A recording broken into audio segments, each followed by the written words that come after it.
One. Order. Well, good morning, colleagues, and good morning to our two witnesses.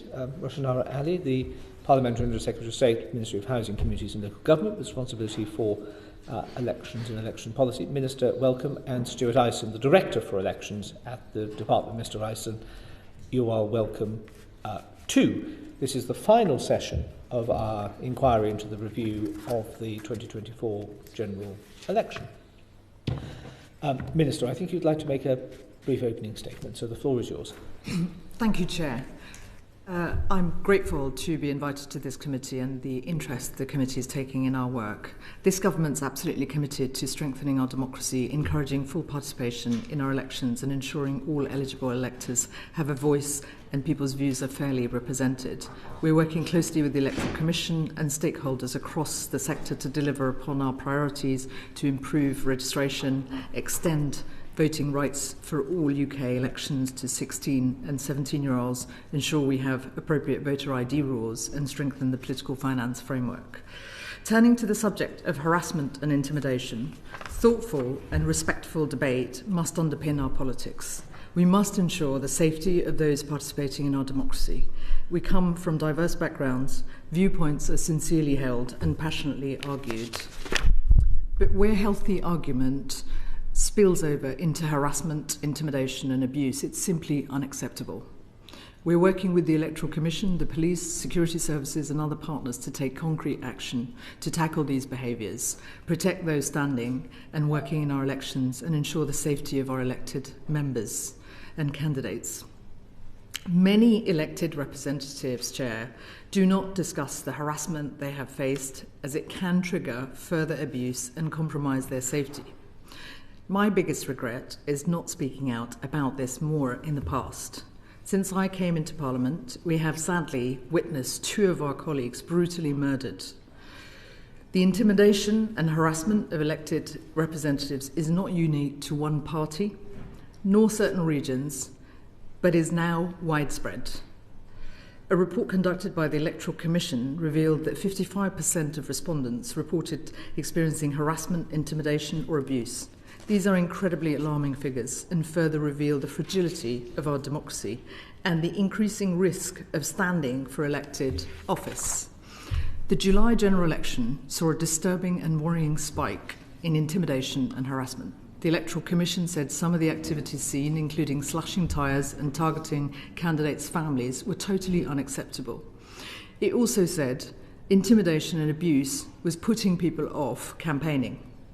What we are talking about is often deliberate, coordinated and preconceived use of threats, intimidation, disinformation and violence. Many members of this House and candidates who are not elected will have their own experiences. Some will have been scarred by that experience. Women and minority ethnic candidates were particularly affected, but men were too.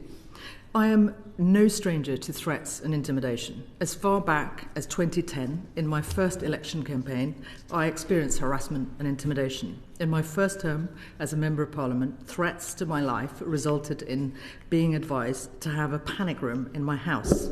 Throughout my political career, there have been periods of high levels of tension that pose serious risks to my safety and those associated with me. But even with that backdrop, the industrial scale of intimidation and threats that we experienced ahead of and during the 2024 general election was unprecedented. Coordinated disinformation, canvases driven off the streets, death threats, a campaign conducted with constant concerns for physical safety and against a backdrop of the fear of assault practically every day. During my campaign, there were unauthorised leaflets, billboards put up in the area with fake Labour Party logos plastered across them, and digital advertising vans following us and other canvases. Videos were shared across community WhatsApp groups threatening electors if they voted for me. Another of my fellow female candidate, a Lib Dem candidate, was also the target of extreme hostility and abuse. We can never accept this level of abuse and the removal of elected representatives' rights as citizens to walk down the street or go to the shops without it compromising their safety and security. To be clear, Chair, it is a small but significant minority whose behaviour and actions continue to put our democracy at risk. In my constituency and across the country, there were many brave campaigners of all backgrounds who stood up for democracy and bravely stood against the hate and hostility they witnessed. I'm grateful to them. They are the stewards of our democracy, but they should not have had to work in such a hostile environment to protect our democracy. The horrors of fighting a general election in the face of industrial-scale harassment and intimidation took its toll on them, and that cannot be allowed to happen in future. And while I'm proud of our democracy, we must recognise it is a work in progress. Democracy is hard-won and fragile.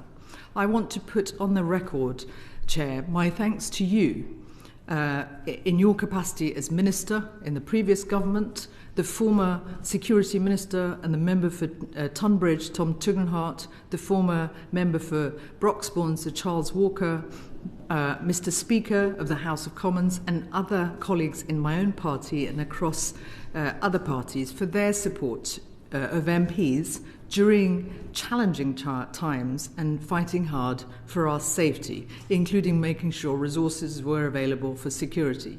In particular, I want to recognise the support my Op Bridger contact, Nick Cousins, in my borough provided, and went above and beyond to ensure that I could remain safe in the face of such hostility. This government takes these risks and threats to our democracy seriously. Across government, we are working hard to shore up our democracy, and we are determined to protect voters, candidates, and election staff from intimidation, threats, and violence. I look forward to providing information across the course of this hearing on this issue, as well as the other issues that's the subject of interest, and I look forward to working with all committee members and across the House on this very important agenda. Thank you. Well, Minister, thank you for those heartfelt yet at times chilling words. And, I think that is testimony to your commitment to public service. I don't think anybody on this committee or listening to them will have disagreed with a word that you have said who could reasonably call themselves a Democrat. And thank you for your unexpectedly kind words about my rather small role as the election, as your predecessor in the last government. Appreciated.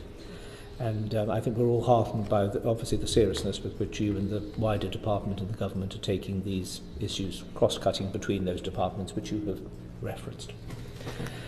Let's turn to, if we may, the sort of electoral registration and conduct.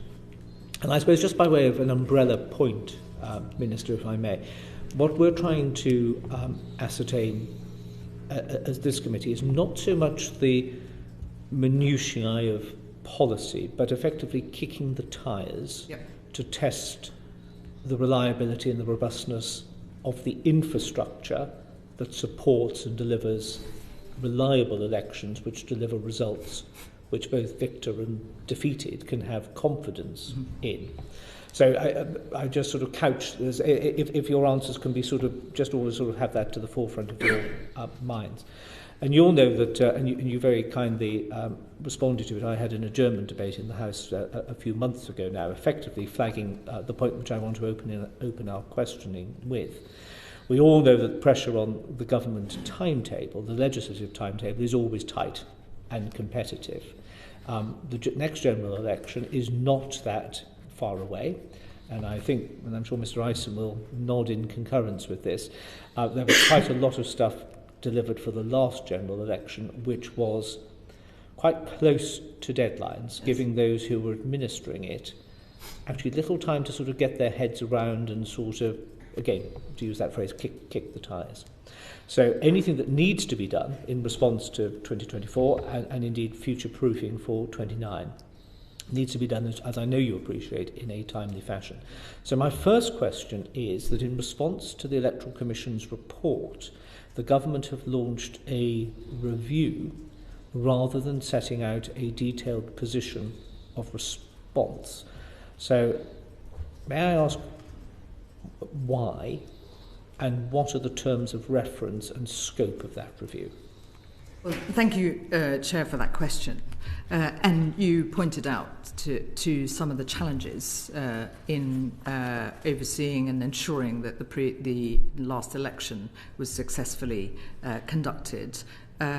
What's really important is that we have the opportunity, through undertaking a strategic review of the electoral registration conduct that was launched back in October, that there is a time to reflect, to learn, to get the insights and experience of those who contributed to the election, the electoral administrators across the country, the Electoral Commission, of course, and we feel it's really important to make sure that by working in partnership with the Electoral Commission and the practitioners, we would be able to identify, as you point out, some of the key challenges faced in the delivery of elections, but also identifying emerging challenges, to your point about making sure that we're in a position to build the resilience of the system and ensure that we're future-proofing on emerging challenges. And who is conducting the review? Stuart, do you want to get into? Yeah, I mean, thank you, Chair. I mean, we launched, the Department launched the review in October of last year. Really, the review builds on some of the messages that you've heard from the Association of Electoral Administrators and the Electoral Commission on the challenges that they saw during the general election and indeed the May polls last year. We are working very closely through a series of workshops and meetings with a range of different stakeholders to address those concerns, those issues which have been raised with us. I mean, to give you some examples of the issues we're looking at, issues around nominations, overseas electors, the 25-day timetable, these kinds of issues.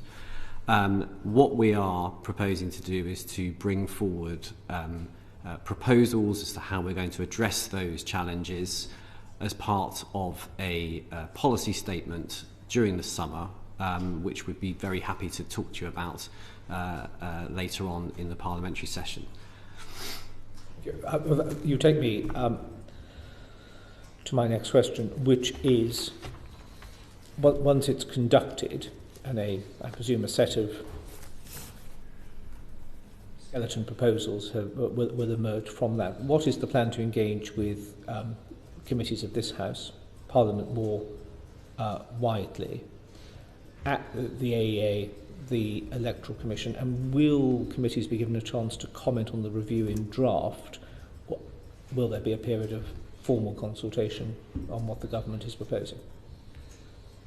Well, first of all, I've taken a very close interest in the various committees, this committee, as well as the MHCLG committee, and of course the other relevant committees. And looking at the written submissions this committee has received, as well as oral evidence, there are a lot of very important ideas, insights that we want to make sure that the review takes into consideration along the way, and we'll consider those carefully as we work to support the effective delivery of elections, and we will make available the response to you, Chair.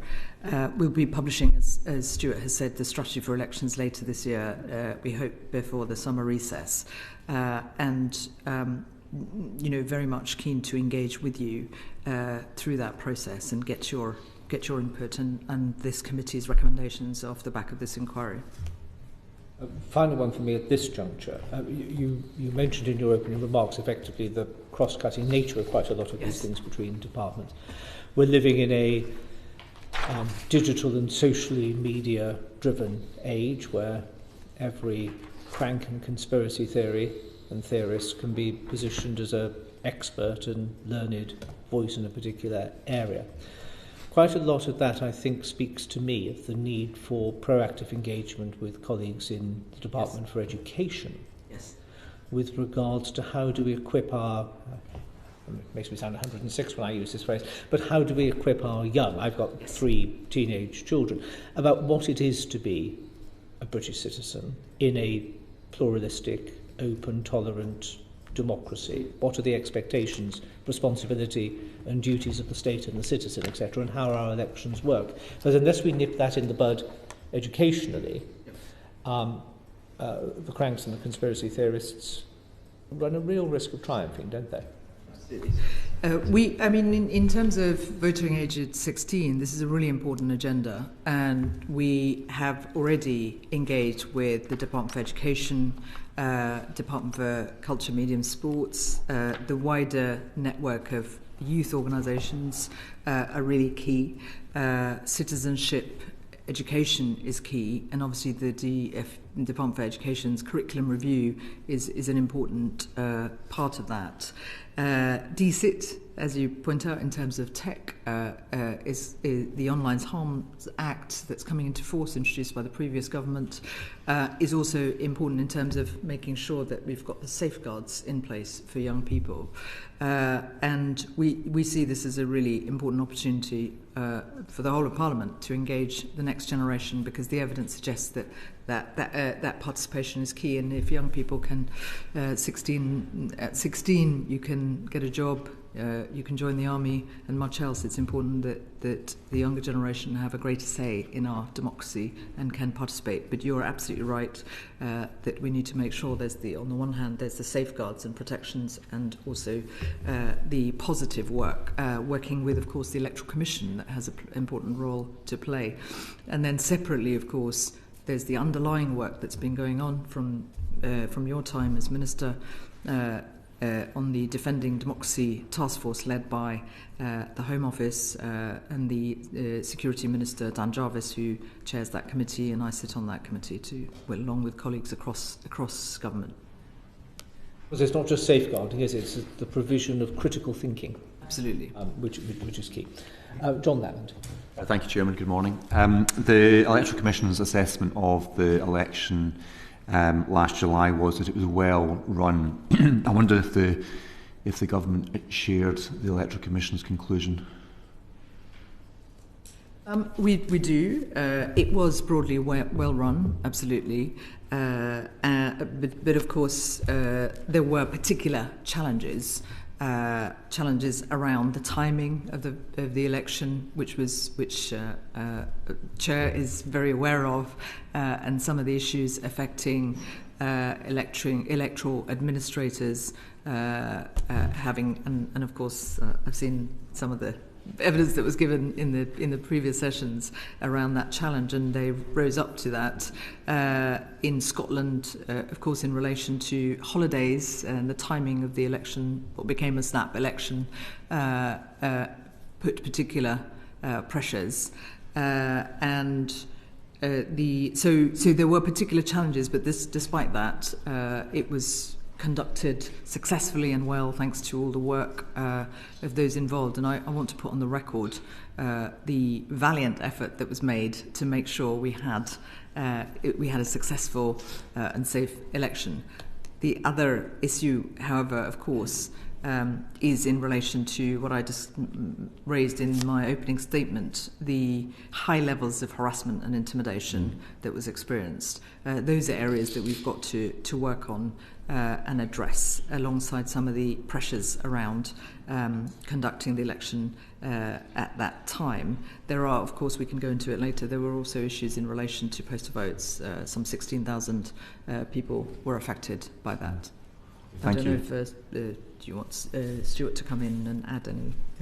I can add to that if it's helpful to the committee. I mean, to agree with the Minister that overall we agree with the Electoral Commission's findings that the election was well run. I mean, I know the committee has talked to the AEA in particular about one or two issues on counts in particular areas, which we're conscious of. But I don't want the committee to take away a message that we are complacent in any way. We've done a lot of work to identify lessons from the general election. To give you a flavour of that, postal voting is definitely an area we want to follow up on. We recognise that there are challenges, including in the timetabling arrangements for the 25-day pre-election period, which we need to look at. Of course, it's an ecosystem that delivers elections. ranging from local authorities, administrators, Royal Mail, returning officers and many others, including suppliers. So again, we're looking at that as part of our strategic review of registration and electoral conduct. And of course, I won't say any more about it, but harassment and intimidation was clearly a key bit of learning that we need to take away. And as the Minister has said, we're working very closely with the Home Office, the police, the security services on what we can do to very swiftly take action to address some of the challenges we saw in the general election. We're going to come back to some of those issues, I think, later in the session. But how close did we come to electoral, or how close did we come to something significantly going wrong in the election? I know there was reference to some particular challenges at one or two counts, which I'll come on to, but more broadly, as a department, were you confident that the election didn't come close to something seriously going wrong? I mean, we build a lot of resilience into the way in which we plan for elections. We have good relationships with Royal Mail, with returning officers, with suppliers. We meet with them regularly, both in the election period but also outside of it. So when challenges arise, we've got both the networks and the plans in place to address them, and that included working very closely with Royal Mail, with the suppliers, with a range of other stakeholders when challenges in relation, for example, to postal votes in Scotland arose a week, 10 days before the election. So we're confident that we've got the right plans in place, but that, as I said in my previous answer, we're not complacent that those need further action during this Parliament. Okay, we're going to come back to that, but in relation to the count at Wandsworth, which I have raised previously, you'll know the wrong result was declared, and the revised result didn't change anything, but in that constituency previously it could have done, given how close it has been. Are there any other examples that you're aware of where mistakes like that have been made, and what action have you taken since then to ensure that doesn't happen moving forward? No, I mean, I think Peter Stanyon from the AEA spoke about this during the session a month or so ago, Mr. Lamont, and he provided that reassurance that they were working with the returning officer to look at what lessons can be learned from that particular incident. And whilst we're keeping an eye on that, we're confident that all the right steps are being taken to make sure that doesn't happen again on that particular count. An eye on that. Is you think that's sufficient? I mean, for somebody who, as we all have, or most of us around this table have been through the election process, I mean, I think keeping an eye on it where you have such a significant error being made, do you think that's sufficient? We understand now why that error was made. Action has been taken to engage with the returning officer to explore why that happened, and we are confident that that is the right action to take and that it won't happen again. And just to add, I think it is very important that as part of the work we do going forward, and picking up on Chair's comments earlier about building resilience capacity, making sure that local authorities with that responsibility have the appropriate support is important. And I'm aware that in the last general election, we also had some 12,000 civil servants who were enlisted voluntarily to support the election. So it was a challenging environment, given the nature of the timing of the election. But I'm absolutely determined that we work through the areas where there may be emerging issues, including, of course, learning from past experience. And we've got to be very vigilant in making sure that people can, these sorts of examples can knock confidence, and it's very important that we tackle underlying issues where they exist and support local areas where that's required. Just reverting to Mr. Lamont's question there about the counts, quite a lot of election law in the run-up to election day itself, and indeed, up until the close of poll, is very prescriptive. there's a rubric which everybody follows, which gives that uniformity of approach.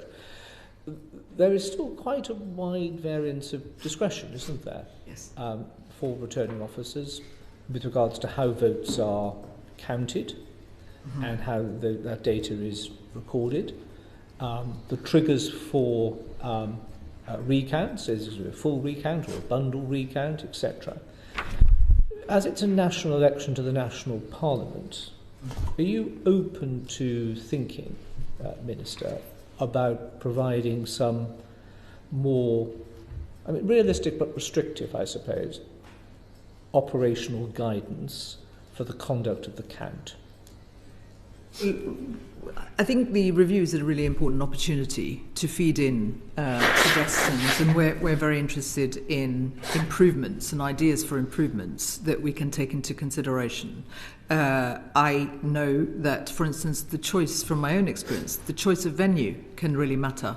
The space available can be an issue. Which is linked to how practical it is for those who are in a venue, security-related issues as well. So you're absolutely right, Chair, to point out some of the potential issues that may still arise. So we're very open to ideas and very much looking forward to input from this committee and recommendations that you propose. Very much indeed. Richard, quickly. Thank you, Chair. 2024 was the second lowest turnout ever, and you've said in your response to the Commission's report that it's at least part due to the crisis in confidence in our political system. How concerned is the government about the low turnout, and have you got any plans to address it? Well, you're absolutely right. It was a low turnout. 2019, the turnout was higher, but there has been, over the last decade, various levels in terms of turnout. It is of concern, and we've got to do more as a society to engage people and to participate. There are some 7 to 8 million people who are not engaging, not registered to vote. So that's a priority for us as a government, looking at how we build on what we have to engage people, to encourage them to register to vote, first of all. And then, of course, the broader piece of work around participation, building trust. I mean, the fact is that trust there has been confidence, loss of confidence in certain aspects of our democracy. Some of it can be relevant to particular scandals, particular approaches to how politics have been done. So we've got a big agenda that we need to focus on. The voting age at 16, 17 is an important opportunity to engage younger citizens. But also, I think the importance of devolution and the agenda around ensuring that people are closer to decision-making and power and resource allocation is, in terms of the substance of policy, what this government is doing is going to be important. Okay, thank you. And Labour's policy on first past the post admits that there's flaws in the current voting system, contributing to the distrust and alienation we see in politics. So two questions around that is, has the Ministry made any assessment about the nature of those flaws in the first past the post system and what impact they have on distrust and alienation? And given that the Prime Minister has made restoring trust in politics a key priority, it's vitally important that the government seeks to understand the impact of first past the post and trust in politics, if you've got a view on that? Look, this government, while we recognise that it's not a perfect system, first past the post is a system that we wish to continue with. And reforming the voting system is not a priority for this government. What we are, as I say, focused on is how we ensure that those who are not registered to vote, not participating, that we do the broader piece of work to engage citizens in our democracy, encourage them to participate. We address some of the underlying barriers that affect people's engagement in our political process. That is about tackling powerlessness. That is about doing the substantive work to raise living standards, to improve people's conditions so that they are able to see the benefits of good government, and we are determined to ensure that we serve the people of our country. Taylor. Thank you.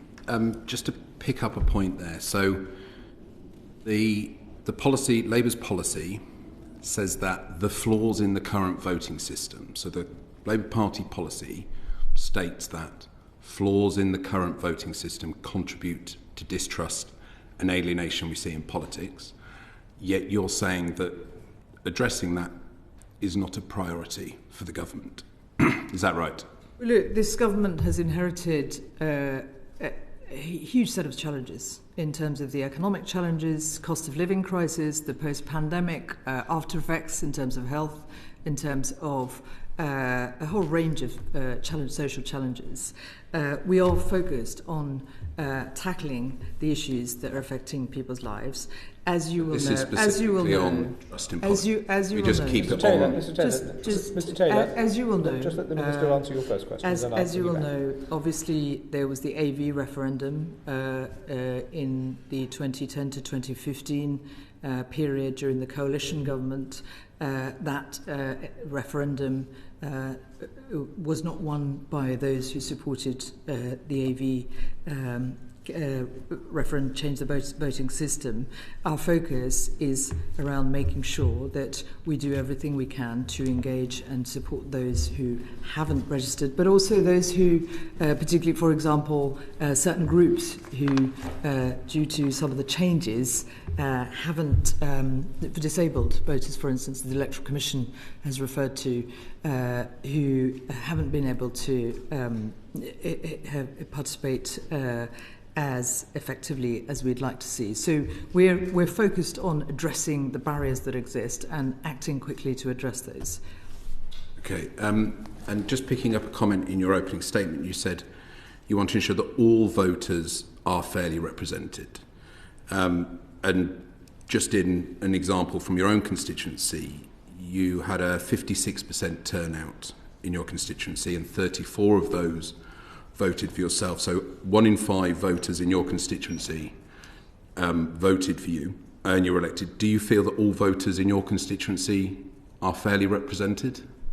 Well, look, I mean, this is about the democratic system that we have operated in, first past the post, and I respect our democratic system within which we are all elected and we have a mandate. I could say the same about you. Oh, absolutely, and I'm looking to improve that. Correct, you are. And the Liberal Democrats had the opportunity with that referendum.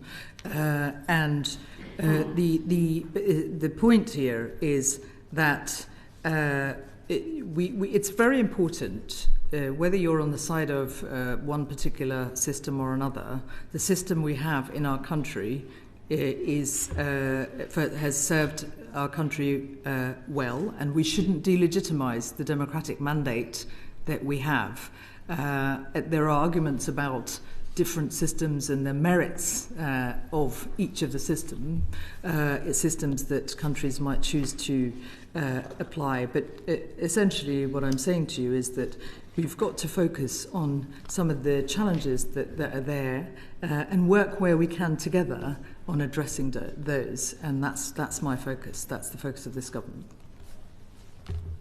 Is it not also true, Minister, that most systems will have flaws? Yes, absolutely. You don't have to change the system to repair the flaws. Absolutely.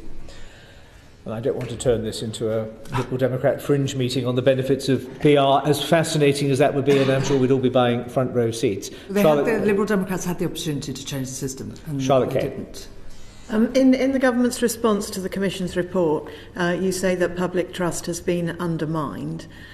Could you outline how it's been undermined and explain how significant a crisis it is for the UK's political system? Look, there are a whole range of issues, as I say, from how politics is conducted, the way in which the harassment, intimidation, as I mentioned, can knock people's confidence, can put people off. I've seen that. Others have seen that. The conduct, of course, we all have to be mindful of our own conduct in public life. And this government's determined to make sure we do all we can to address some of those issues. This is not a new phenomenon, but we have to ensure that as elected representatives and others and key institutions, that we constantly work at engaging the electorate, engaging citizens, ensuring that they have a voice in our democracy, not just during elections, but at other points. And that's where the work government does, the work civil society organisations do are really key, but also making sure that we provide the tools for the next generation to participate, to engage, and are aware of the values and importance of participating in our democracy. That means citizenship education. That means making sure that our education system allows young people the opportunity to connect with us and our Parliament and as well as national government, as well as, of course, regional and local government. So there are a raft of things that we will need to do. We need to do to ensure that we build trust from the younger generation all the way to others in wider society. So, what resource are you going to put in to doing all those things, which a lot of which people would say have been happening for some time? What resource are you going to put into making sure that those things are happening, and that it does improve trust? Yeah, I mean, I think just to build a little bit on what the Minister has set out, I mean, firstly, talking about harassment and intimidation, there is a real focus after the general election in looking to the police, the security services, but also to a range of other stakeholders to try and address these challenges in the system and make sure that we have a really acute focus on it as we move into not just general election in whenever that may be, 28, 29, but also elections that are coming in the shorter and medium term. Secondly, we are also, as the Minister has set out, working closely with our colleagues in the Department for Education and the Department for Culture, Media and Sport to look at ways in which we can engage with younger people, including those who will be eligible to vote at the next general election, to make sure there's that's we can strengthen and make more robust that trust in and understanding of our democracy. So there are a range of different work streams that we are looking at. I've just given you a couple, and the department. This is not just something that can be delivered by MHCLG. We're working very closely across government and with other agencies and with wider society to deliver this. I don't, for a second, suggest that's an easy task, but there is a significant body of work already initiated following the new administration coming into power in last year. Can you give an example of something specific that has been done or is about to be done? Well, I mean, to give you a couple of examples, I mean, firstly, arrangements have been made to strengthen the support that's given to candidates in the forthcoming elections.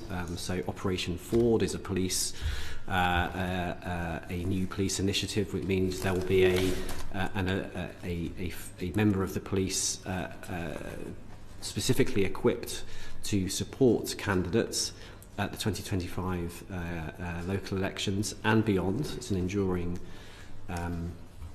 arrangement to support candidates and advise them on a range of different security matters. That's already being delivered by the Home Office and the police. So that's happening now.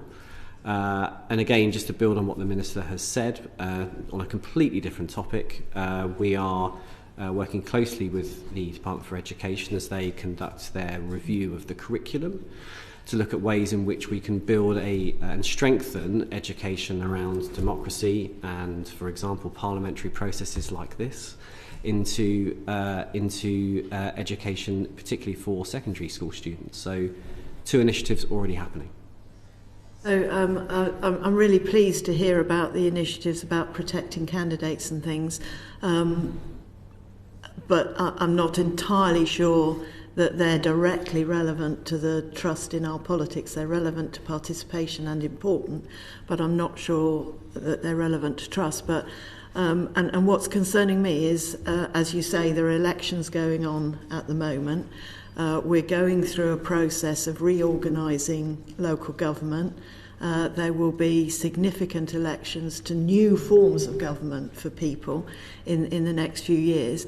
There is an urgency about this, and I'm not hearing any specific examples that suggest that urgency is really being addressed. I felt it really strongly canvassing this lack of trust. Lack of trust at all levels of the system, that people who don't believe that their vote is secret, people who don't believe it will make any difference, people who feel their vote has never really counted because they've never ever elected someone that they voted for. So I feel this lack of trust is all through there, and it's going to impact the elections in May. It's going to impact the unitary elections, and I don't see any urgent action. So look, I mean, just to, you're absolutely right that there, and it's not just now. There has been an ongoing issue around trust in politics, which is work that we've all got to do to ensure that we can build trust. The areas that we in our manifesto we set out that we will take action in relation to political finance, for instance, which is another area where some of the things that have happened in the past have knocked public trust. That's an area in our manifesto we've made a commitment to look at and introduce reforms on that. The other areas are about making sure, and we're still, early days of a government, the review is really important, making sure we are drawing on the expertise of different parties as part of that to address these issues is going to be really key. But there isn't a silver bullet, I'm afraid. There isn't a magic bullet in rebuilding trust. We've got to face up to the fact that in the last decade there have been many issues that have raised concerns, have knocked public trust, and to rebuild that is going to be a collective effort, a societal effort, and that's why the work we do in communities, the work we do with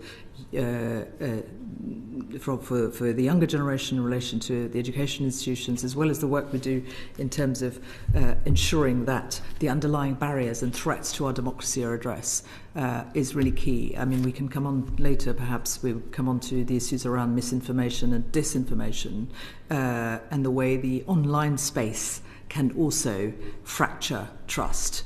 And that's an agenda that is really key. DCIT is part of the Defending Democracy Task Force. The whole government approach to looking at some of those underlying issues that can also feed into distrust is also important, and we need to work through those, and that is going to require painstaking work. It's going to require all of us to put our collective intelligence and insights into addressing those issues, but there aren't straightforward answers, so I appreciate that. Is it too simplistic to say that as long as people have confidence in the basics, and I don't think actually many people really do think about it, but just that the rubrics work, you restore trust by the calibre of those standing or seeking election and the ability of government, local councils, etc., to deliver. and trust is fostered through successful delivery, or at least being able to demonstrate that delivery has been attempted? In relation to elections, or just the delivery and the moving of the dials of public policy and public service. People have trust in systems that work. People have trust in things that work. And broadly, there is trust in institutions, but obviously some will. Some more than others. So it's important that we build on that. And yes, delivery, responding to people's everyday concerns, responses to the real-life challenges they face. You know, our country has gone through multiple crises, the pandemic, the cost of living crisis, and people are still living through those, and making sure that the substantive work is done to address those. Thank you. Sam Collin. Thank you. So, Minister, just now you were talking about the problem of turnout, but also the problem of not enough people being registered to vote. Could you give us a little bit more detail about anything specific the government's looking at, sort of doing to address that? I wonder particularly if you have a view, or the government has a view, on automatic voter registration, which I know the Electoral Commission has recommended.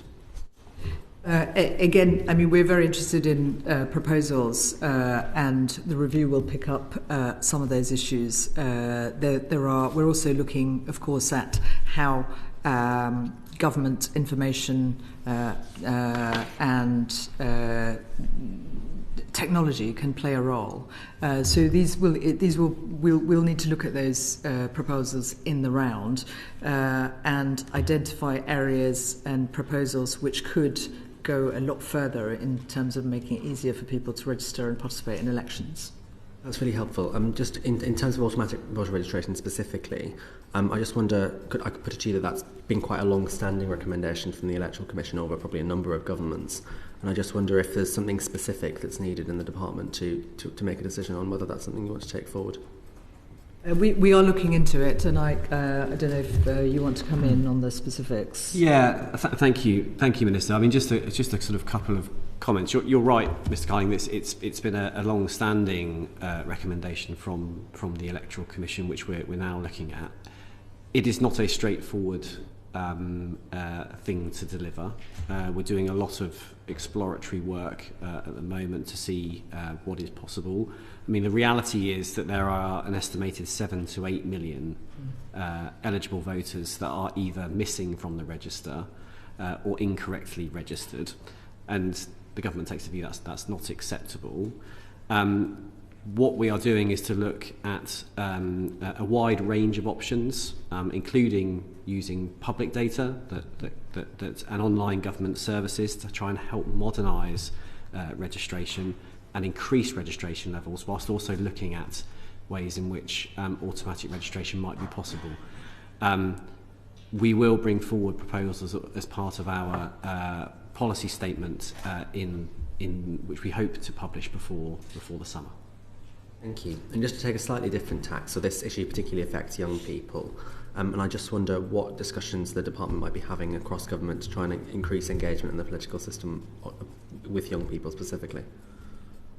I mentioned earlier, obviously, the role that government departments play together, and particularly the Department for Education and DCMS is crucial.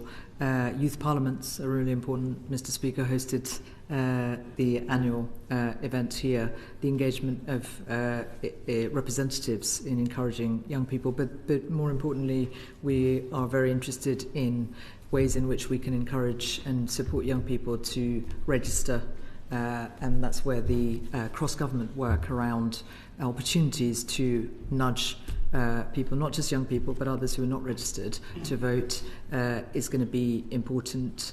Ideas have been proposed around DVLA, for instance, and different forms of engagement that the public have with government agencies and institutions. So there's a sort of patchwork of different ways in which we can engage voters. There's particular work that needs to be undertaken in relation to young people, and these are discussions that are happening, live discussions across government at the moment. I've had meetings with the schools minister, minister in DCMS as well, very much to discuss how we can ensure that this is the voting age at 16, 17 reduction is a seminal moment in which we can really get young people engaged, but also for communities to be engaged in that process.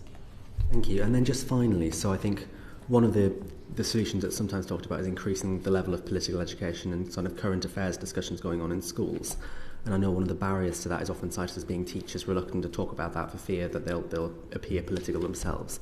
And I just wonder if sort of there's consideration being given to partnership working with organisations like the Economist Educational Foundation, who produce quite a lot of materials and stuff for teachers that actually could be incorporated without too much additional resource from government. Well, I mean, the Electoral Commission has a really important role to play, and we're really keen to see that happen even more. This is a really great opportunity, but also, of course, other institutions that can play a part in that are going to be important.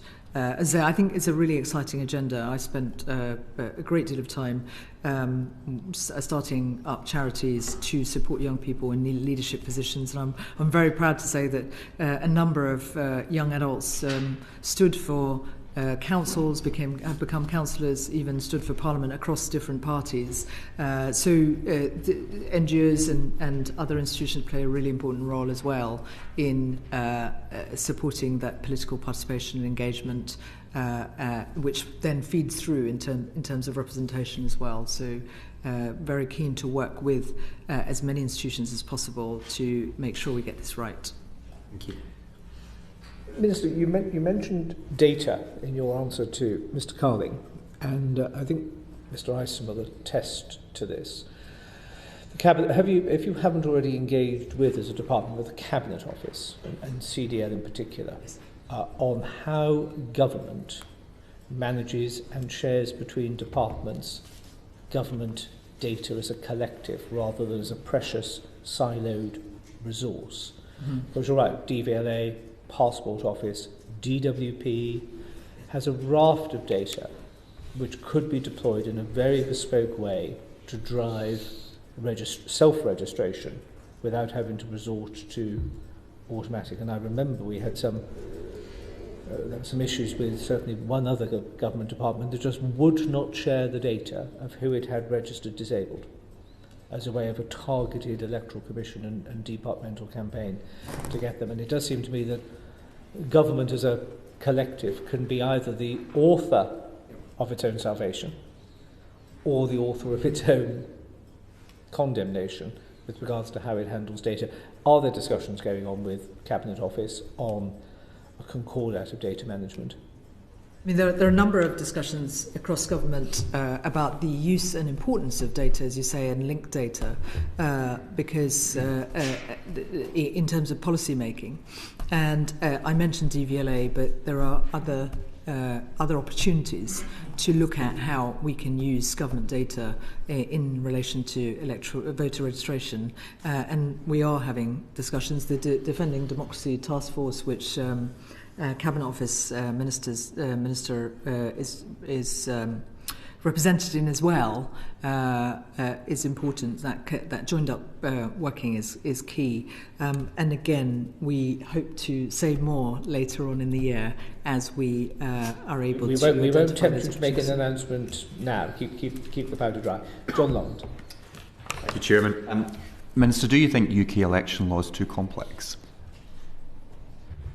Well, I mean, Chair, Sorry, better placed. What was your question? Do you think UK election law is too complex? Sorry, did you say election law? Yes. I misheard you. Election law. Yes. Well, look, I know. I appreciate the point of the question, and we absolutely recognise that the current system of election law is complex, and I know that in some quarters there have been calls to consolidate election law. We appreciate that the strong sentiments around that, but simple consolidation would deny the opportunity for us to fix immediate problems, and we've talked about some of the urgent issues that we need to address, and that's why we've taken the approach of having a strategic review so that we can make quick progress and improve things for administrators in a way that's practical and tangible. And so the way I'd frame this is, we've got to ensure that the system is resilient to immediate and medium-term risks, and we're really determined to do that. Going back to my earlier question in terms of reforming the law or making it simpler, do you look at other international comparisons to see how other countries do it, to see if there's any better practice that we could adopt here?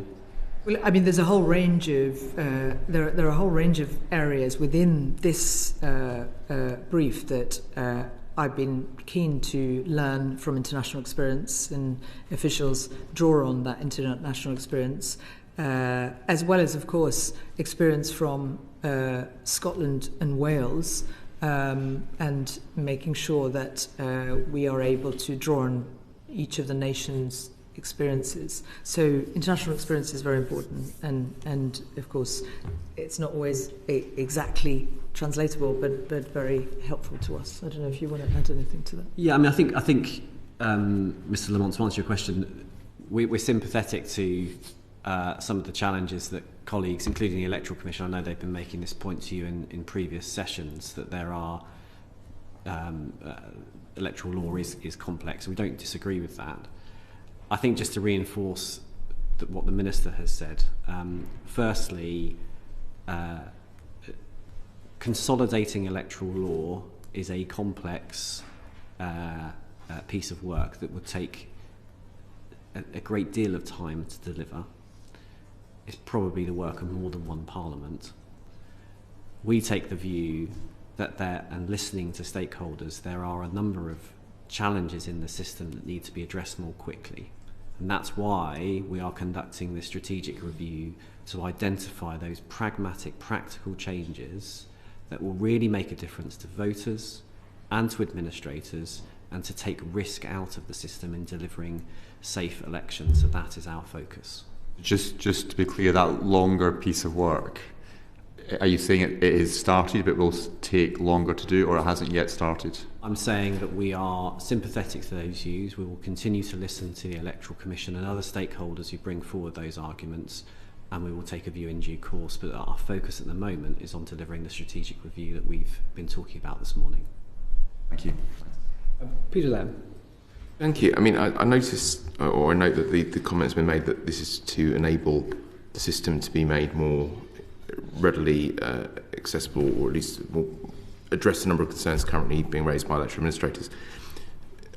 I'm sure that you're aware that the Association of Electoral Administrators have already stated that their express preference is for a single piece of legislation resolving all of these different aspects.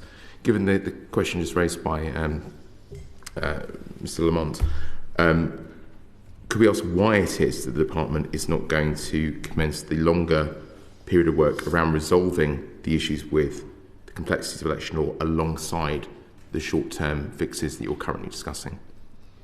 Well, I think we've made our position clear. The focus is about addressing the immediate issues as well as medium-term issues. But the strategic review may well come back with further proposals that will take longer.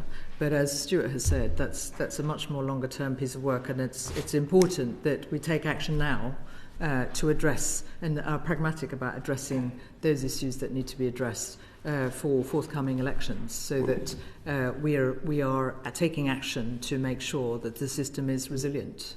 With respect, Minister, that's not really what I asked. I acknowledge that the short-term work that's being done now, but as both you yourself and Mr.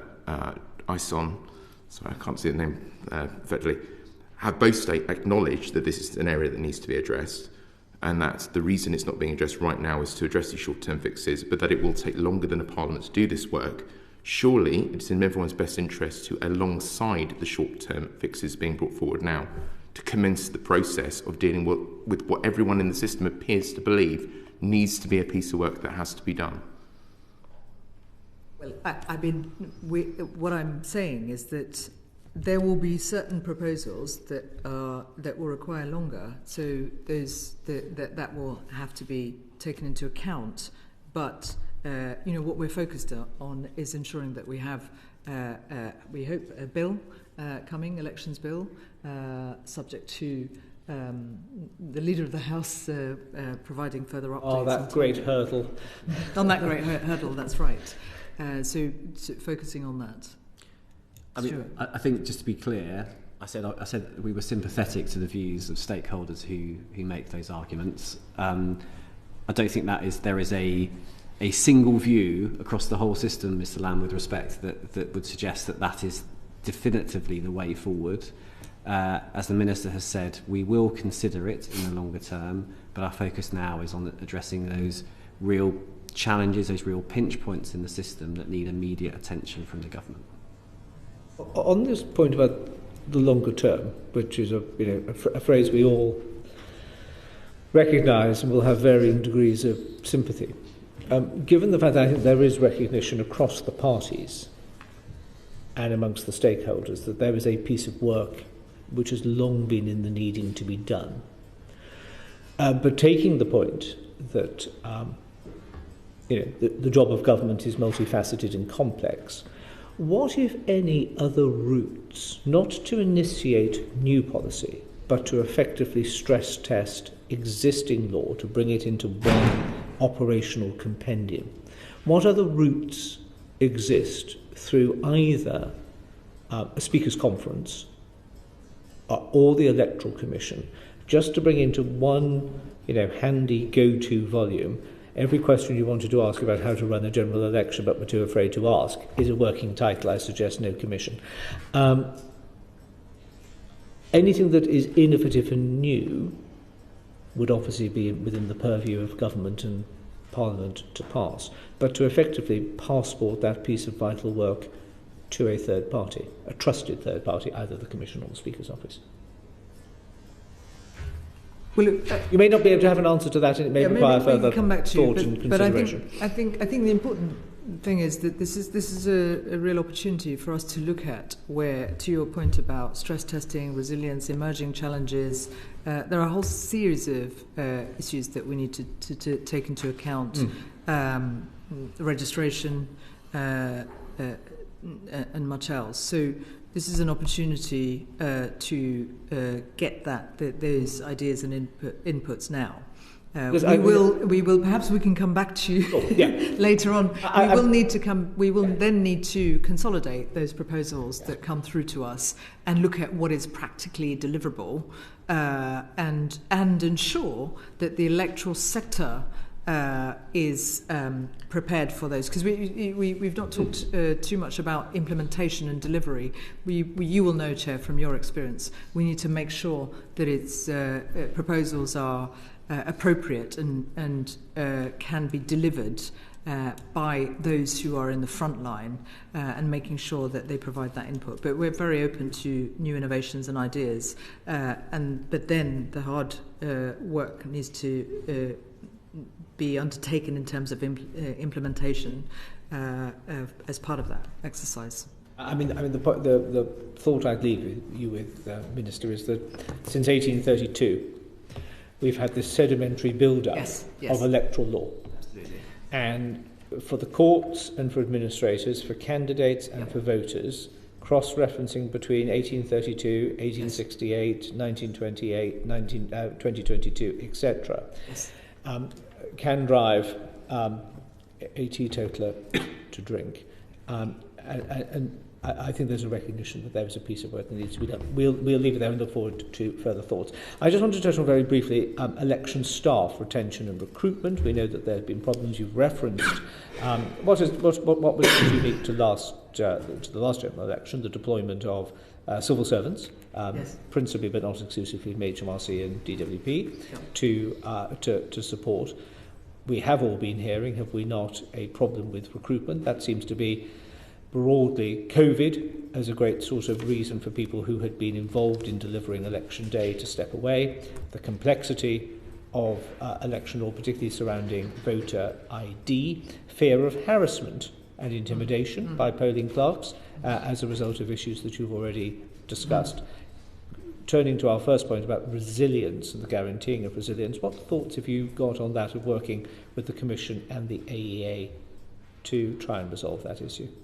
I mean, Chair, you raise a very important point about the scale of challenge faced by electoral administrators in delivering the general election, but also other elections. So we're conscious of the pressures on them, but also there are recruitment challenges that vary across the country, and we want to and will work with the sector, including the Association of Electoral Administrators. I had the opportunity to speak at their conference recently and make sure that we are able to provide appropriate support working with the Electoral Commission. Obviously, the responsibility for delivering elections lies with statutorily independent officers, but central government plays an important role, and we're looking closely at how we can support them. Would an integrated set of digital systems, speaking back to points raised by the Commission and the AEA, a set of integrated digital systems, or indeed even a single digital system, would that be helpful to solving the issues at hand? I'm going to turn to Stuart. It's his favourite topic. I know. That's why I feared asking the question. I mean, just if I may, I'll get to that in a second. If I may just come back to the point about resilience in the system, just to make a distinction, just for the record, Chair. We had 12,000 civil servants who volunteered to help at polling stations ahead of the general election. I think that's brilliant. I mean, and I'm really grateful to them. And the Minister and I are talking about how we can... 12,000 or 1,200? 12,000. Right. 12,000. Okay. I thought I'd heard 1,200 as an earlier answer. So we're talking about how we can harness that moving forward into future elections. So I think it's a superb thing that people have done. What we've also built, though, is something slightly different. You refer to HMRC staff. What we have is a standing group of HMRC staff who are able to be deployed into back office posts in the run-up to the general election. And you'll recall that this was a provision that was made available to returning officers in good time before the election in 2024. So this is available in the run-up to, as well as the 5-week period before the election. On the digital services, firstly, I mean, just to be clear, we're very proud of the digital services that we run. We now have 7, including the Electoral Registration Officer portal, which I'll get to in a minute. We're really proud of how well they operate. They get superb reviews from those who use them, and they are operating well. The Electoral Registration Officer portal, which I think colleagues referred to in previous evidence sessions, did come under some pressure because it was introduced with a relatively short period before the May elections. We have been continuing to evolve that system at pace.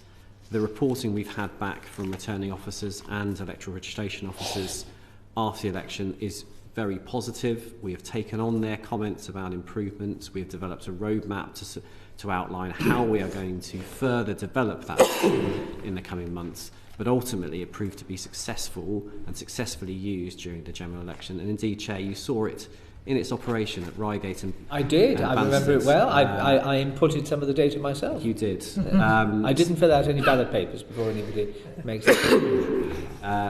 So it is. I want to be clear. It's being used. It's continuing to evolve and has been successfully used by colleagues around the country. There's obviously a cough going around the committee between Mr. Lennon and apologies, Mr. No, it's quite all right. Are you all right? Do you need some more water? Yes. No, I've got water. Okay. Thank you. I'm okay. Yeah.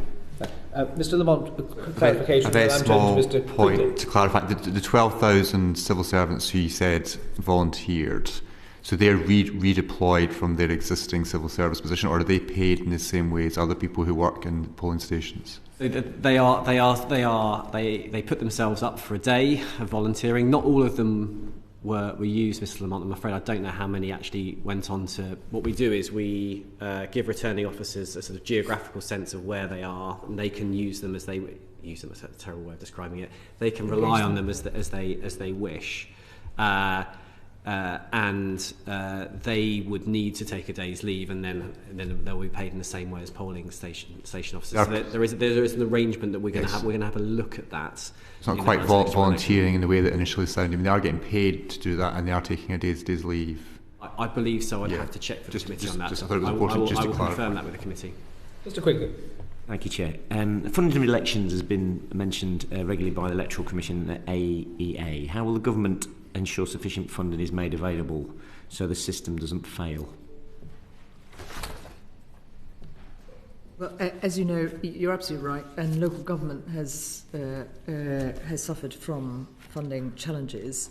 This government has already increased the funding available to local authorities, and we will also look closely at what else is needed. But we're very conscious, of course, of the pressures and challenges local councils have faced, and in terms of the wider agenda, this government has already taken steps to support local government. And a connected note, but slightly aside, is a senior aide to a political party in the UK was jailed in the US for agreeing to launder money for undercover agents posing as drug traffickers. That aide was subject to a search and arrest warrant in relation to accusations that he was illegally financing a political party in Montenegro. Do you have any concerns about that in terms of UK elections? Look, we've made a commitment in our manifesto to make sure that there's foreign money has no place in UK politics, and it's vital to protecting our democracy from actors who seek to interfere in our elections. And of course, you give that example, there are threats, there are risks of interference in our democracy. There's quite a lot of work that has been done in the past, but also ongoing work, including through the Defending Democracy Task Force. And we have set out in our manifesto that we plan to make changes to address some of the outstanding issues relating to political finance. Okay, thank you very much. Peter. Thank you. What is the government's assessment of how well postal voting performed at the general election? I'm so sorry. Forgive me. I can't even read my own writing. I was going to read Mr. Carling. Thank you very much. Sorry, Peter. Just on the note that Mr. Quigley has just gone into, in terms of funding. So I think we all know that foreign money, despite being officially banned by UK electoral law, can still enter our politics through multinational corporations and the like. And Minister, you and I both know that I think the Labour Party turned down £2.7 million of overseas donations at the last election. But under the current rules, it does seem to me that not a lot can be done to stop that happening from parties that are willing to take it. So has the government done any work to examine how overseas donations affected the 2024 election and how they might affect future elections if the current rules aren't changed?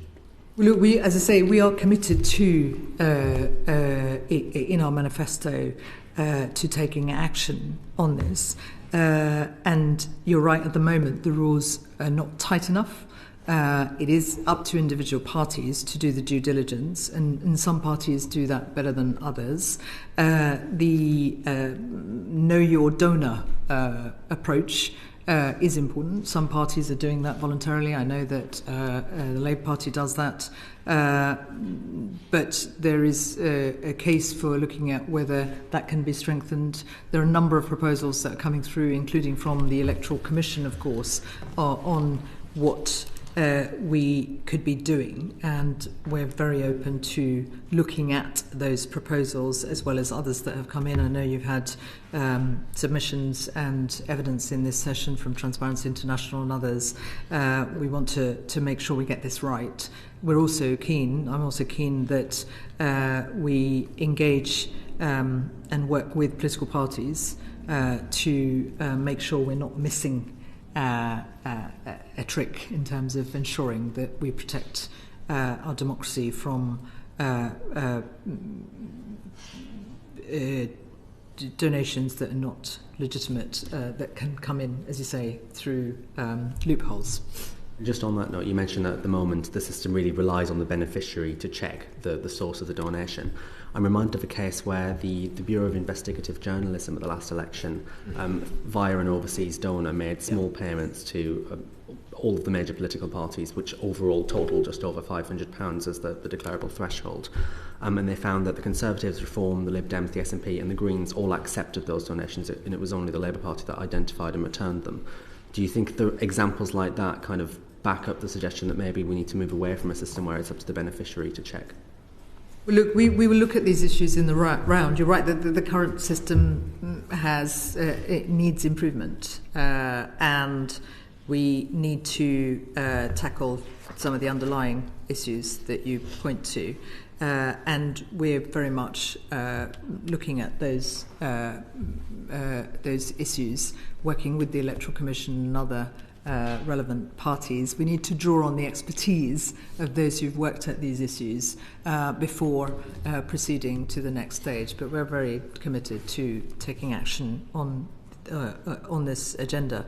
I'm just going to hand over to Stuart in case you want to add anything. Well, just a couple of points, Mr. Carling, if I may. I mean, firstly, we think there's a huge amount that we can learn both from the work that the Electoral Commission's done, but also the Committee on Standards in Public Life. They've got some really good learning that we can draw on as we develop these proposals.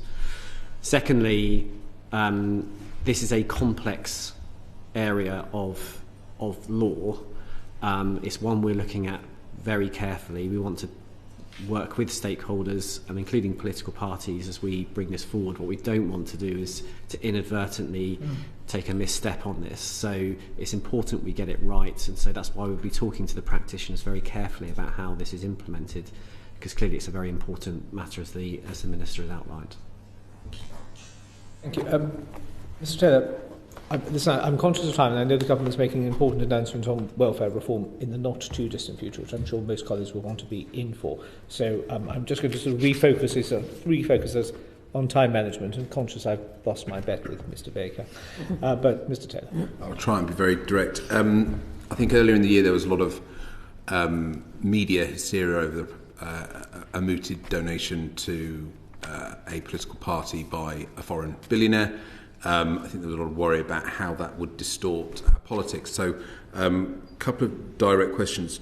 Do you think that it's appropriate to consider reducing spending limits in election campaigns to reduce the potential impact and influence of big money donations? You've given a fairly firm answer to Ms. Carling about the donation reform, so that was helpful.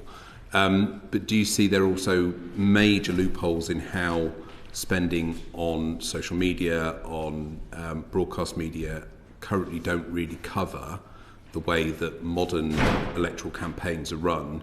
And are you looking to tighten up how those rules operate as well? Well, thank you. First of all, on foreign donations, the law's very clear. Already pretty clear, notwithstanding the points we discussed earlier, that donations to political parties and other campaigners are illegal, and only those with legitimate interest in the UK electoral events can make political donations. It wouldn't be appropriate for me to comment for the government to interfere and be perceived to be interfering with specific donations. Any suspected breaches are obviously a matter for the Electoral Commission, and parties have, as we discussed, have a responsibility to do the appropriate due diligence and make sure they're working within the legal framework. In terms of the other point you make, as I said earlier, I think what's important is that we look at the various proposals that are coming in and can consider carefully what next steps should be taken. And at this stage, we haven't set out proposals to, I think you mentioned the point reducing about spending limits. We don't have proposals to reduce the spending limit. Mr. Lamb. Thank you, Chair. What is the government's assessment of how well postal voting performed at the general election? Do you want to come in? Yeah, I'm happy to. Overall, Mr. Lamb, I think it performed well. I mean, we've seen a significant change in the postal voting landscape, as I think the committee knows very well. Around 10% of voters voted by post going back 20 odd years to, and now we're looking at somewhere around 25% of voters using the postal voting system to vote. So overall, the system has changed a huge amount. That said, as I spoke about at the start of the committee, there were some challenges, including the way in which postal votes for some constituents in Scotland operated. I think the most important thing to underline here is that the way in which elections are delivered, is really an ecosystem. So we can't just point to one particular area of that system and say that has failed. What we have seen is that there is a very close links. There are very close links between suppliers, printers, Royal Mail, returning officers, and making sure that those elements work in harmony is absolutely key.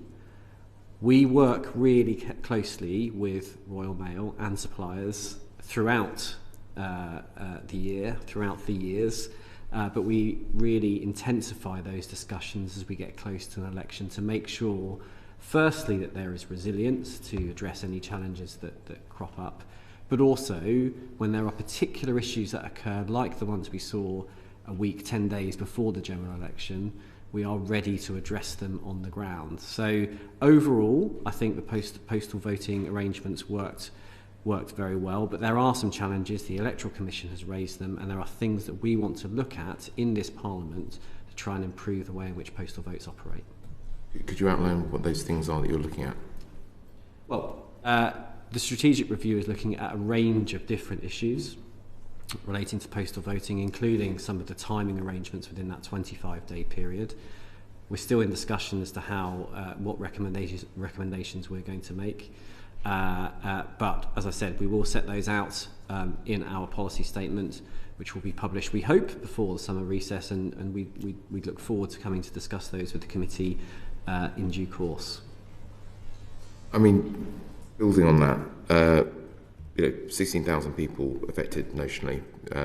Anecdotal evidence suggests it might well have been higher than that, to be honest, talking to some electoral administrators.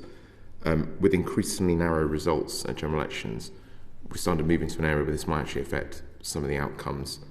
Are there any plans to try and look at alternative delivery mechanisms for postal votes? Well, you're absolutely right, and it's unacceptable that 16,000 people were affected in this way.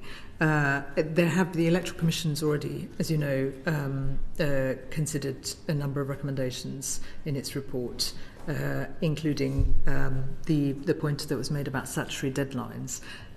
So we are keen to look at what else can be done to reduce the risk of voters not being able to participate.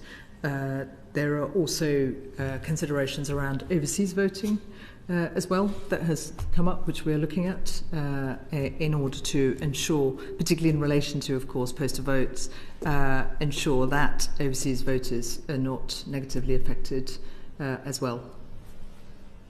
I mean, are you considering any other mechanisms than postal voting to enable people to vote?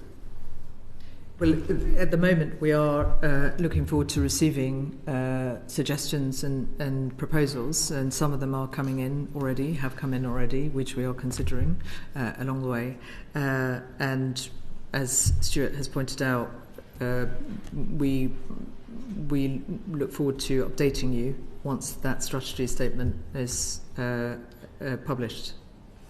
Could I ask what assessment the government have made of the reliance on external suppliers in all of this? I mean, Ms Lamb, they're very much part of the strategic review that we are conducting, the relationship with suppliers. I mean, our focus really is on working.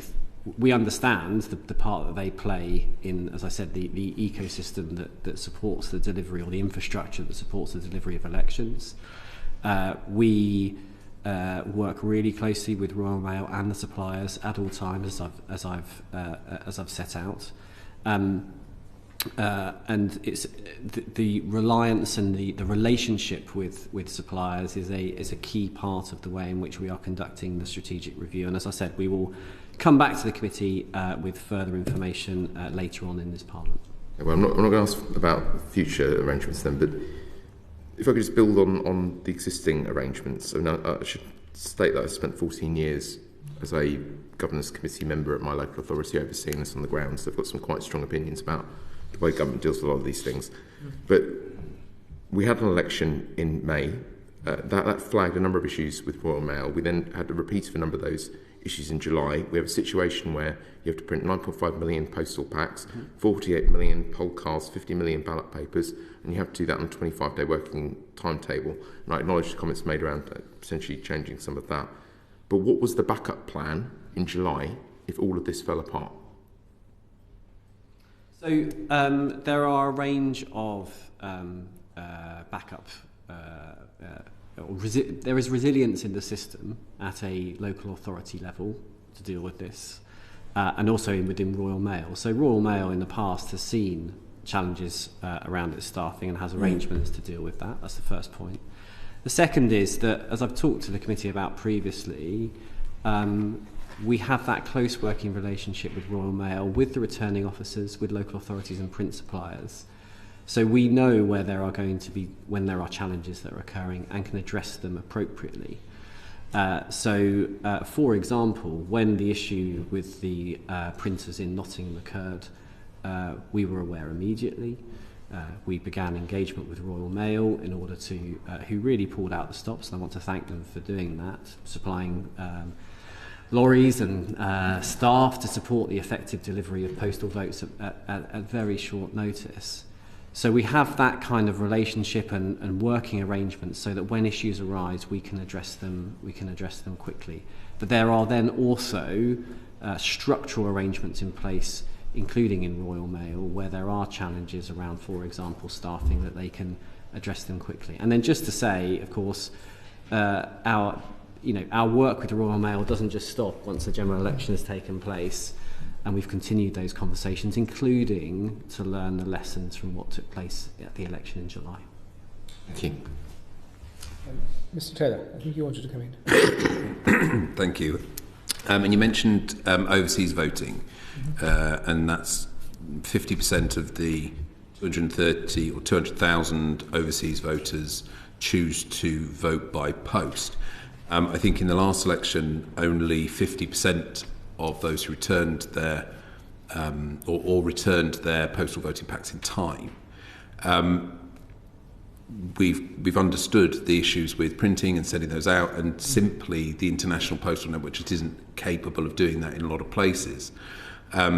Yet you have ruled out telephone voting and voting at embassies for overseas voters. How is the government ensuring that overseas registered voters are able to vote successfully in the next general election? Well, I mean, you raise really important challenges in relation to overseas voters. It's not straightforward, as you say. The distance from embassies in particular countries mean that in some places that might work, but in others it won't, depending on the size of a particular country and dispersal of UK electors in those countries. So there isn't a quick fix. There isn't there aren't straightforward answers to this. But we're keen to make sure, as part of the review of the electoral registration conduct, and work with the Electoral Commission to look at what else we can do. That said, there are particular issues in relation to telephone-based voting. We've got to make sure that the process is safe and secure, alongside the practicality related points. So while telephone voting might be very efficient and practical, it also needs to be safe and secure. So, we're keeping an open mind, but we also need to be practical about and pragmatic about what's possible and what's not. Just keeping an open mind, just this specific point about embassy voting, which we see lots of other countries use very successfully. Festivals and people having kind of celebrations in the queues around London at embassies we see quite regularly for overseas elections. Why has that specifically been ruled out if you say that the government is keeping an open mind on systems?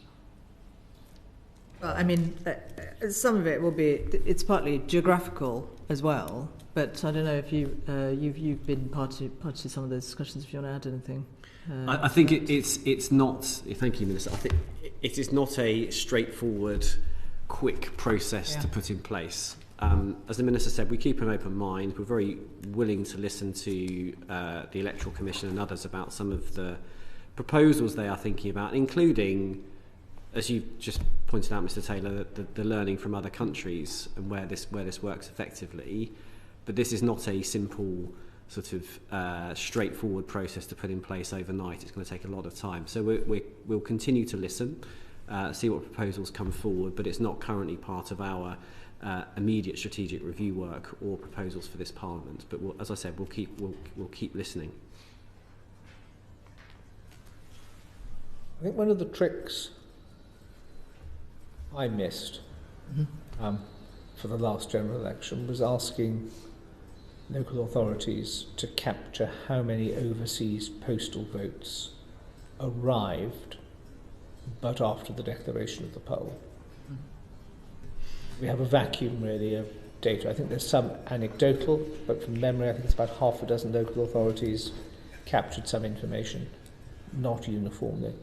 So we don't know. I mean, I just wonder if there is any point, even at this late stage, asking local authorities, and it will be a ballparky sort of figure, how many did come back. Because I think there is the intention was great, increasing the franchise, but the Electoral Commission told us that we couldn't advise people to vote by proxy, for example, which would have meant that was an issue that didn't materialise. We had to let people come to a decision to utilise the varied options of exercising their votes, but it's much easier to get something from the centre of Paris than it is, say, for example, the centre of Queensland. And we don't have the data, and that sort of does tie one hand behind government's back, I think, just casting forward on that. So I would urge, heaven repenteth when heaven rejoiceth when a sinner repenteth. I would urge serious consideration of the point that Mr. Taylor and indeed others have made in this inquiry of I don't necessarily take the argument that it will all take a long time. Embassy staff are pretty flexible on these sorts of things and thinking about embassies and consulates. Mr. Quigley. Thank you, Chair. What assessment has the government made of the impact of the introduction of voter ID has had on elections? A lot of, as you know, a lot of work has gone into voter ID, and the Electoral Commission report sets out some of the broad overarching figures in terms of people who were able to use voter ID and participate, but there were particular groups that were less likely to be able to participate, to have the appropriate ID. Those in temporary accommodation, for instance, some ethnic minority groups, and so on, disabled groups as well.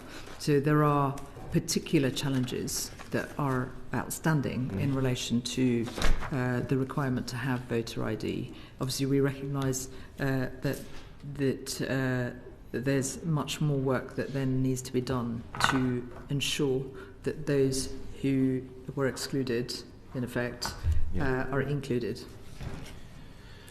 Did you want to add something? I mean, the figures suggest, Mr. Quigley, that around 0.25% of the electorate didn't have a valid piece of ID when they went to vote. Many then got a piece of ID and came back to vote, and that left just 0.08% of the population, around 16,000 people who didn't return. Now, that's a large number of people. I'm not complacent about that at all. But it's important. That's important context. What we're doing at the moment is evaluating the way in which it was used during the general election. Also thinking about extending the franchise to 16 and 17-year-olds and what that means for the use of ID.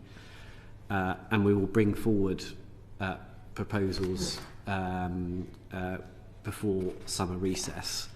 But we are very conscious of both the data, the learning from the Electoral Commission and what they've seen on the ground, and indeed the AEA through what they hear from their returning officers, and indeed a range of other stakeholders who've expressed views about the way in which ID has operated on the ground.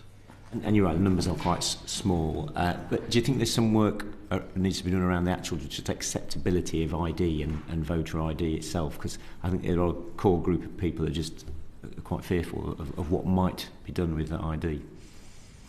I think there is. We work with the Electoral Commission on a range of communications that they put out throughout the year, but in particular as we get closer to elections, and we will continue that conversation with them.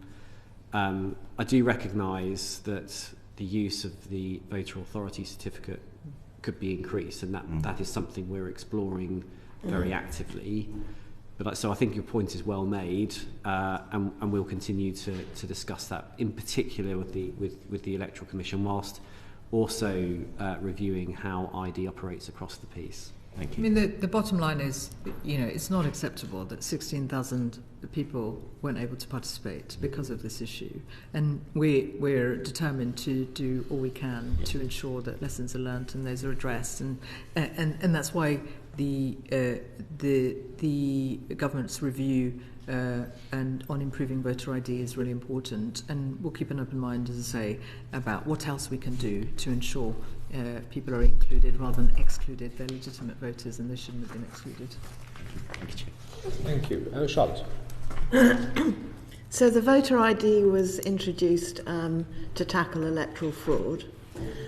So what evidence is there that electoral fraud has been reduced?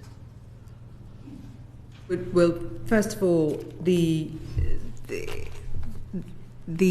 situation with voter ID obviously has. I don't believe that there is specific evidence around cases. It's slightly kind of counterfactual, because you could argue that having the ID process has meant that if there were electoral fraud issues, they would have been that would have helped to prevent it.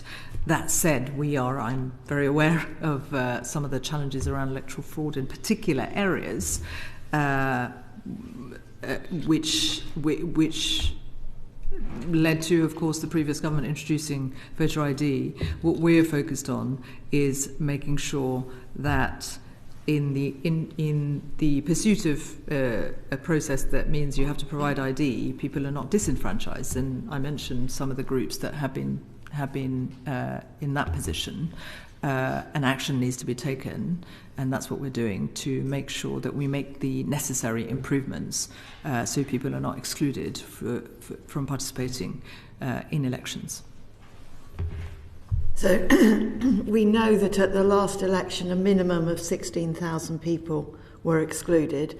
The Electoral Commission tells us the figures are significantly higher because there are people who simply didn't even try.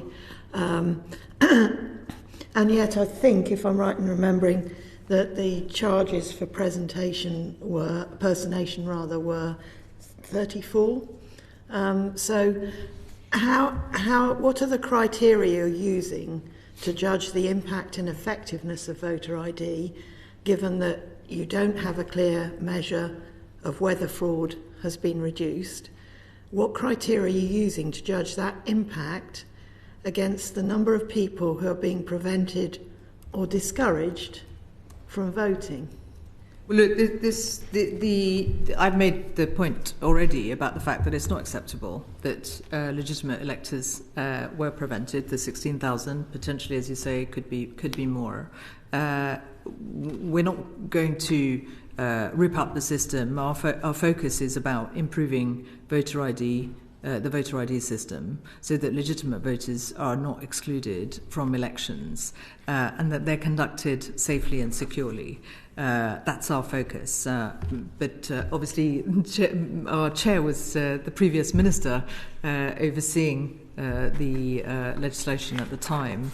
But as I say, the focus needs to be on making sure those who are excluded are included, they're legitimate electors, and that's what we've got to focus on. I mean, I wonder if I could just add a couple of points. I mean,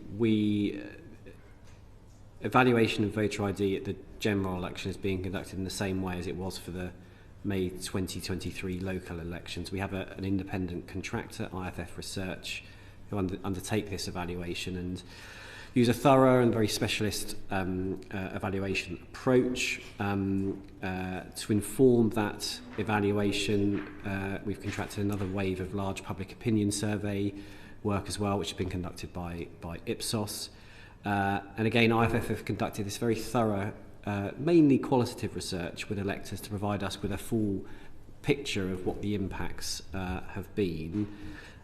This will help to shape the way in which we consider the recommendations we make on voter ID that we're working through at the moment. So I just wanted to reassure you that a very thorough evaluation process has taken place as to its impact, including with sort of independent reviews of the way in which it's been conducted.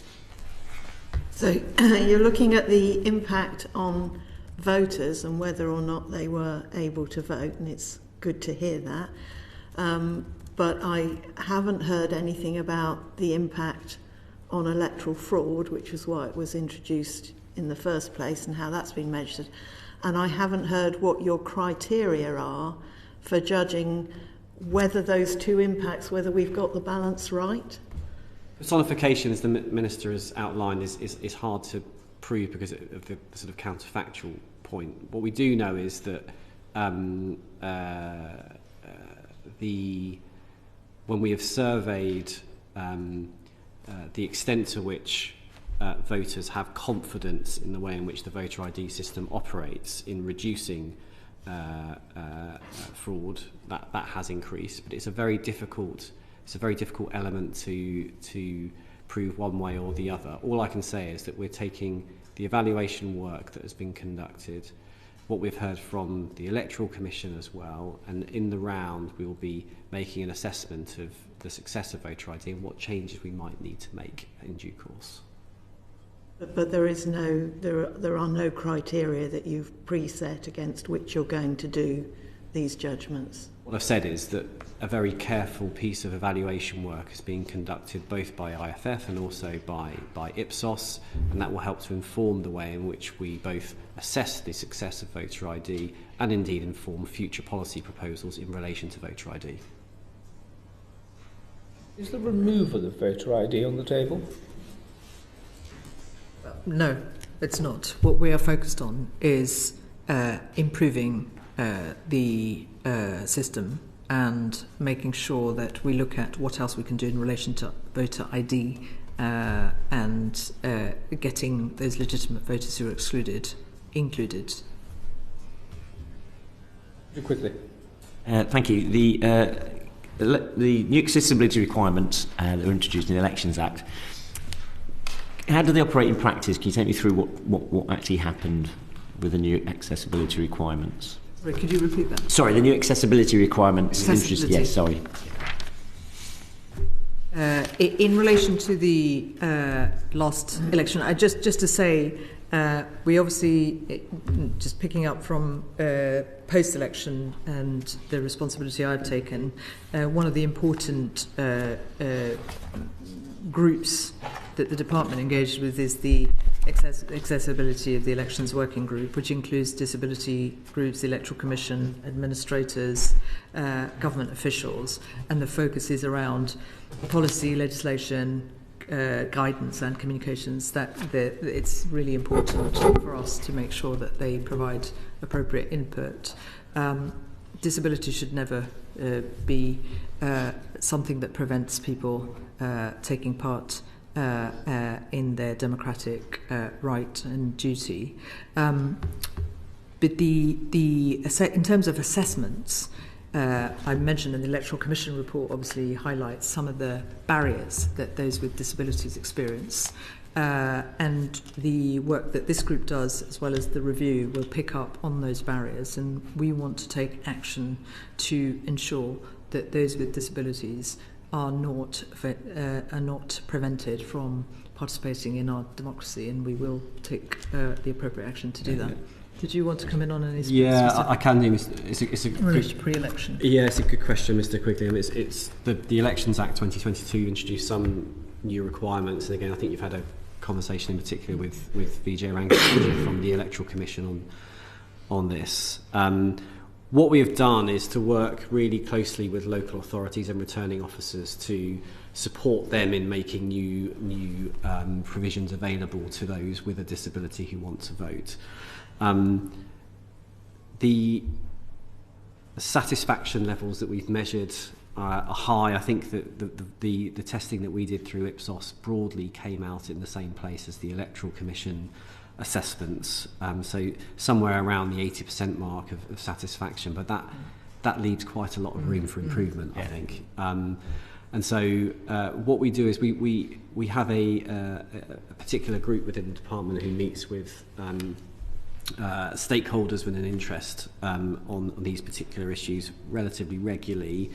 We're going to be picking up on the learning that we got from both the voters but also from local authorities on how they experienced it, and see how we can improve arrangements going into general election. I should have said at the start, this is another really important bit of learning from the general election. We don't we are not complacent at all. There's a lot more that we can do.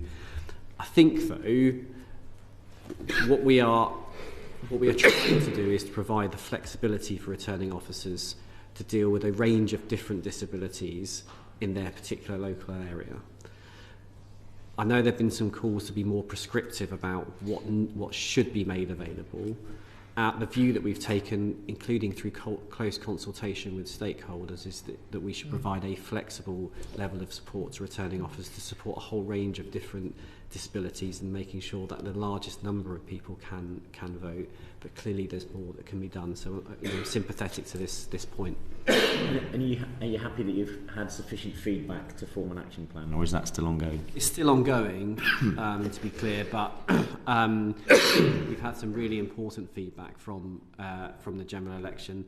And I wouldn't want you to think that me quoting the figures about satisfaction means that it's all done. Absolutely not. We look at the 20% that aren't satisfied in particular and want to work to make sure that we have not only that everyone is satisfied, but also those that chose not to vote because they might have felt impeded by their disability feel that they have the freedom to go and vote in the future. So we're very alive to these issues.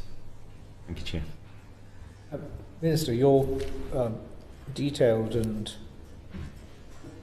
heartfelt opening statement when it came to the abuse, harassment and intimidation of candidates and their party supporters and others has negated actually quite a lot of the questions I wanted to ask on that important issue.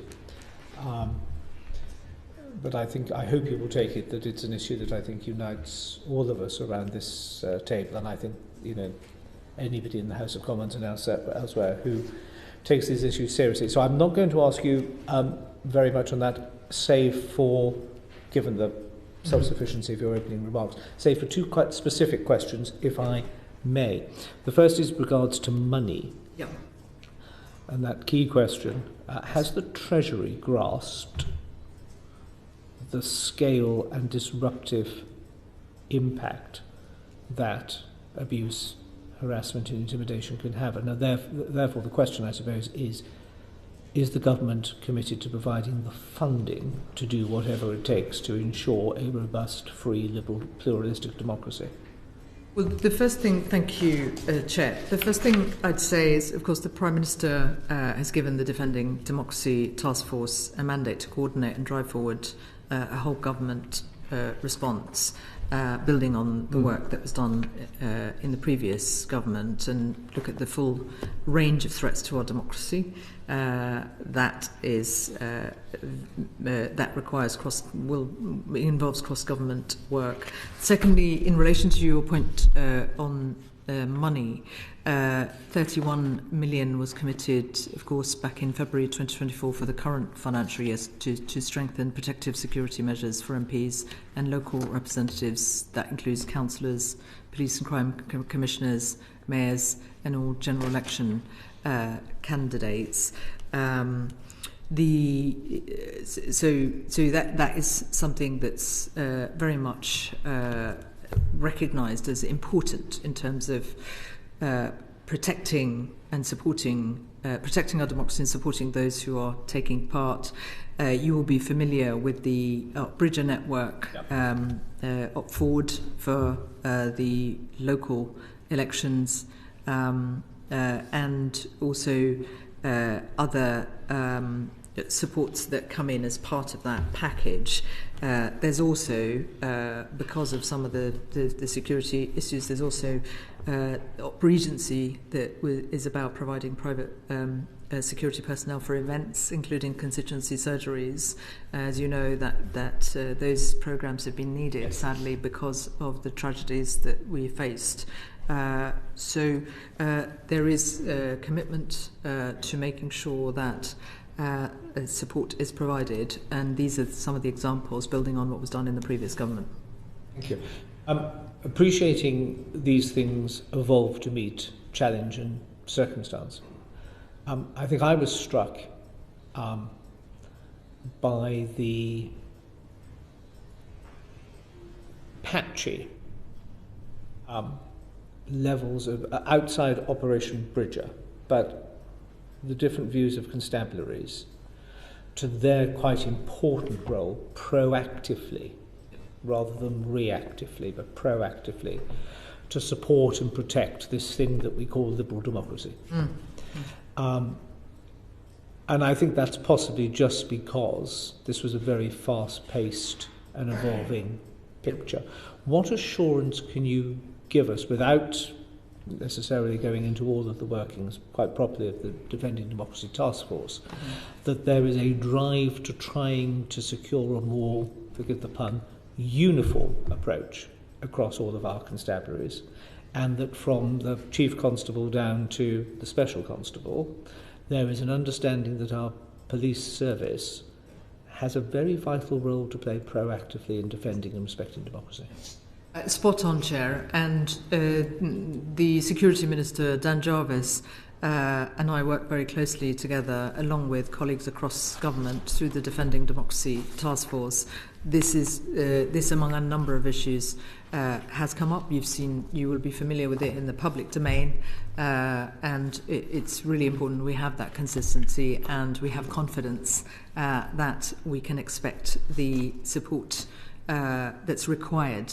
Not just national politicians, but local councillors and other candidates who are standing for elections, who can be the target of harassment, intimidation, and worse. So the Security Minister has already written to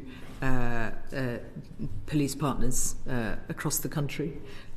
We look to work closely with them. Home Office is obviously in the lead on this, to make sure that there's good practice shared. The Speaker's conference is, of course, key. He and I will be giving evidence in that committee, and this is an agenda that requires constant work. Of course, the Parliament side is important, to your point, making sure that parliamentary colleagues, we've got a generation, new generation of members of Parliament who are, for the first time, elected into our Parliament. So making sure that there's that coordination, coordinated effort is critical, and that's what we're doing. I'm in touch with Mr. Speaker, of course, on these matters, as well as our other colleagues, and representatives from Parliament are included in the Defending Democracy Task Force. Thank you. Minister, Mr. Ison, thank you very much indeed for your attendance this morning, for taking our questions. There were one or two things I think you've committed to write to us further on. We look forward to receiving that. This is an iterative, organic suite of issues, and as a committee we look forward to engaging with your department and indeed others to play that role in scrutinising what comes forward to make sure that things are protected and safeguarded, both candidates in elections and those who are participating as voters. But thank you very much indeed for your time this morning. Order.